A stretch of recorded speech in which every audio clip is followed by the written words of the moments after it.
आखिरकार सीजेपी के आगे झुकी मोदी सरकार। सीजेपी के नड्डा ने मानी मांग, तो क्या अब धर्मेंद्र प्रधान देंगे इस्तीफा? दोस्तों, आखिरकार कॉकरोच जनता पार्टी के प्रोटेस्ट के सामने मोदी सरकार को घुटने टेकने पड़ गए। खबर है कि सदन में इतना बवाल खड़ा हुआ कि एक तरफ मोदी सरकार ने फौरन जेपी नड्डा को कॉकरोच जनता पार्टी से बात करने के लिए भेजा, तो वहीं दूसरी तरफ धर्मेंद्र प्रधान भी भागे भागे अमित शाह से मिलने पहुंच गए। तो आखिर सदन के अंदर नीट पेपर लीक के मुद्दे ने कैसे बवाल काट दिया कि सभापति को सदन स्थगित करके भागना पड़ा। और आखिर क्यों खबरें आ रही हैं कि अब धर्मेंद्र प्रधान के इस्तीफे की नौबत आ गई है, आपको बताएंगे। साथ ही हंगामे का वीडियो भी दिखाएंगे। लेकिन उससे पहले कैसे कॉकरोच जनता पार्टी के सामने मोदी सरकार झुक गई है, मोदी के मंत्री ने कैसे अचानक कॉकरोच जनता पार्टी को मिलने के लिए बुला लिया है और मुलाकात में क्या बातचीत हुई है उसकी बात करते हैं। दोस्तों, पहले तो अमित शाह ने अपना सारा सिस्टम लगाकर कॉकरोच जनता पार्टी को घुटने टेकने के लिए मजबूर किया। लेकिन जब कॉकरोच जनता पार्टी डरी नहीं, अपने पैर पीछे नहीं खींचा और पुलिस की लाठियां खाने के बावजूद संसद तक मार्च निकाल दिया,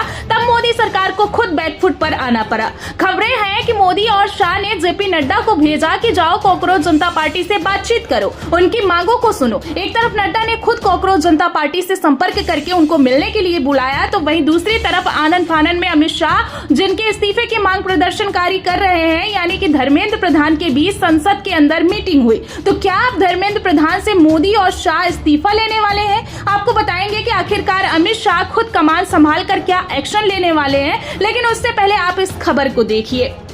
इसमें क्या कुछ लिखा हुआ है कि कॉकरोच को आया सरकार का बुलावा, जेपी नड्डा से मिलने निकले सीजेपी प्रवक्ता। दूसरी खबर देखिए, लिखा है कि सरकार ने मान ली प्रदर्शनकारियों की मांगे, सीजेपी प्रवक्ता सौरभ दास बोले 2 घंटे बिठाकर हम सिर्फ 10 मिनट। तो दोस्तों, खुद मोदी सरकार बैकफुट पर आ गई है। ये वही मोदी सरकार है जिनके मंत्री कॉकरोच युवाओं को टुकड़े टुकड़े गैंग का बता रहे थे, दहशतगर्दों की भी टीम बता रहे थे, कोई देशद्रोही बता रहा था, क्योंकि कॉकरोच जनता पार्टी यानी कि कॉकरोच वाले मोदी सरकार के खिलाफ मोर्चा जो खोल चुके थे। लेकिन आज इन्हीं को नड्डा ने खुद मिलने के लिए बुला लिया। कॉकरोच जनता पार्टी की तरफ से प्रवक्ता सौरभ दास और आशुतोष राका मिलने के लिए पहुंचे। सौरभ दास ने बताया कि करीब 2 घंटे इंतजार के बाद जेपी नड्डा से 10 मिनट की मुलाकात हुई। हमने अपनी सारी मांगों को लिखित में सौंपा है, उन्होंने आगे बातचीत का आश्वासन दिया है। यानी आज के प्रोटेस्ट ने मोदी सरकार की कैसे हालत खराब कर दी, आप खुद समझ सकते हैं। फिलहाल अब नड्डा कॉकरोच की सारी मांगों को मानेंगे। क्या अमित शाह धर्मेंद्र प्रधान से कह देंगे कि अब बस बहुत हो चुका, कृपया इस्तीफा दे दीजिए? या तो देखना होगा। लेकिन उससे पहले कैसे धर्मेंद्र प्रधान के पसीने छूट गए हैं, आप इस खबर को देखिए। दोस्तों, क्या धर्मेंद्र प्रधान देंगे इस्तीफा? सीजेपी के प्रदर्शन के बीच गृह मंत्री अमित शाह से मिलने पहुंचे शिक्षा मंत्री। तो जैसे ही कॉकरोच जनता पार्टी ने संसद तक चढ़ाई का ऐलान किया, मोदी सरकार के अंदर ही हड़कंप मच गया। अगर धर्मेंद्र प्रधान के अंदर घबराहट नहीं होती दोस्तों, तो क्यों उस वक्त भागे भागे अमित शाह के पास पहुंचते जब संसद के बाहर प्रदर्शनकारी बवाल काट रहे थे?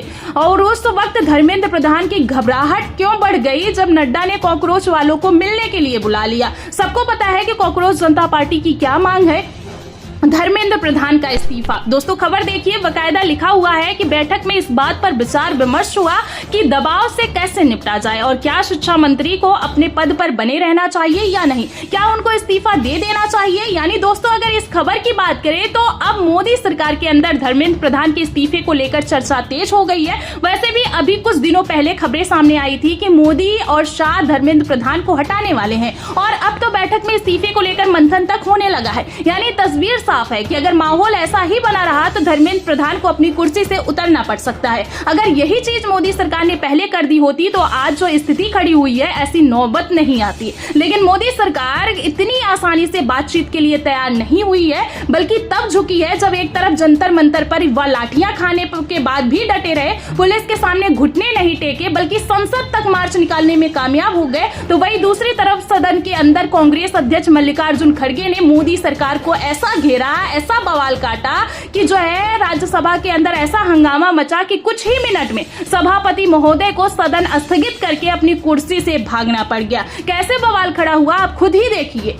इस paper leak and NEET examination घोटाला एंड नो चंदा चोरी तो है ही है, सब उसके समर्थक उधर बैठे हैं। लेकिन सर, ये स्टूडेंट का मामला है, ये स्टूडेंट का मामला है जो लाखों बच्चों की जो भविष्य है, उनके भविष्य के बारे में मैं बात कर रहा हूं।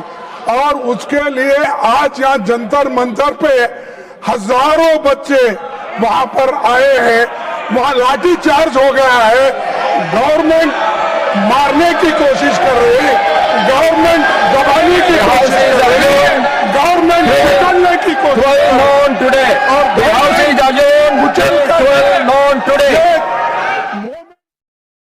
तो दोस्तों, न केवल राज्यसभा में हंगामा हुआ है बल्कि लोकसभा में भी इतना बवाल मचा कि सदन स्थगित करनी पड़ी। अगर परीक्षा पर चर्चा करने वाले मोदी जी परीक्षा लीक पर चर्चा कर लेते, पहले ही मोदी सरकार अपनी अकल जो है ढीली कर लेते, सारा सिस्टम लगाकर युवाओं की आवाज को कुचलने की कोशिश न की गई होती, तो आज युवाओं का गुस्सा नहीं फूटता। आज मोदी सरकार को इस तरह झुककर अपनी फजीहत नहीं करानी पड़ती। कहते हैं कि जब सड़कें सूनी हो जाती है तो संसद आवारा हो जाती है। मोदी सरकार को लगा था कि अपनी मनमानी और तानाशाही रवैये से जो चाहेंगे वो कर लेंगे, जनता हाथ पर हाथ रखकर बैठी रहेगी। लेकिन इस बार जब जनता की खामोशी टूटी तो सीधा संसद कूच करके मोदी सरकार के पसीने छुड़ा दिए। अभी तक तो मोदी सरकार एकदम पुष्पा के स्टाइल में थी कि झुकेंगे नहीं। कॉकरोच जनता पार्टी शांतिपूर्ण तरीके से इतने दिनों से प्रोटेस्ट कर रही थी, लेकिन मोदी सरकार खामोशी की चादर ओढ़कर बैठी थी। उल्टा धर्मेंद्र प्रधान के इस्तीफे की मांग को लेकर भूख हड़ताल पर बैठे सोनम वांगचुक को जैसे किडनैप किया जाता है, ठीक उसी तरह दिल्ली पुलिस डॉक्टरों के भेष में आई